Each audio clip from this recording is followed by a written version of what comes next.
Hi, MICAH RODERICK again, Chief of Staff of Frontline, and we are back for part 2 of Frontline Features Pie Baking Edition. And this time around, we've got Kim Robinson, the President of Frontline. She will be baking a pecan pie right in time for the holidays. So, Kim, what are going to be the steps that you're going to go through? Well, I like to make the crust first because the odds are 50-50 that that's going to turn out at all. So I like to start with that and make sure my crust is good. I like to use a combination of shortening and butter. When I make a crust, I think you definitely need shortening to make it flaky, but I think the butter adds a nice flavor. So I'm going to start with that. I'm going to make my crust, roll that out, get it into the pan, and then I'm going to work on my filling. All right, let's get going. With 3/4 of a cup of shortening, as I mentioned, and 3/4 of a cup of butter. And I've chilled it. I blended it together while it was a little bit warm to make it cohesive. Then I chilled it, because now comes the all-important part of cutting it into the flour. So you truly believe the crust is going to make the difference in this pie, right? Crust makes the difference in every pie, and I think it's the hardest thing. You know, I'm a decent enough cook. Cooking is like art, but to me, baking is like science. I just read the other day that the ideal thickness, which sounds thin, for a pie crust is 2/4. Stacked together.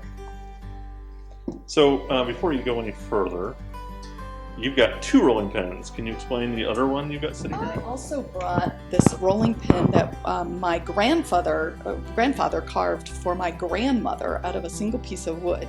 This is probably about 100 years old.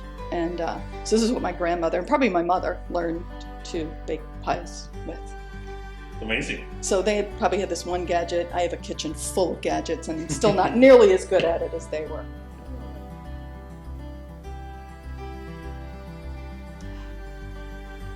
My crust is a little soft. Let's see if I can get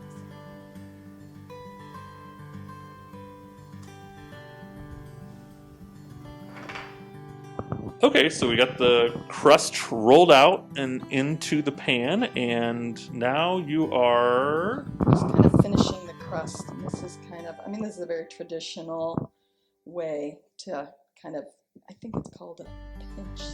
Anyway, just go around. all right. Now that we've got the crust set and ready to go, it's time to make the filling, the second best part of a pecan pie.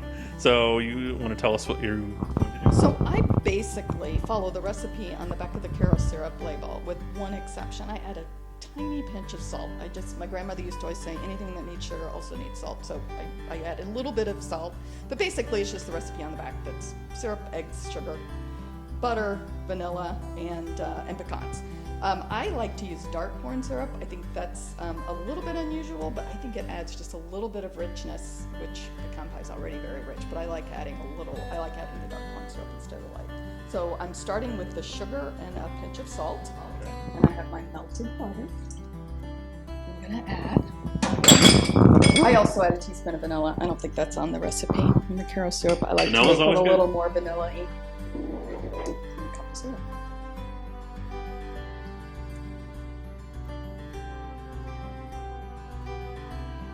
So this is sugar-free.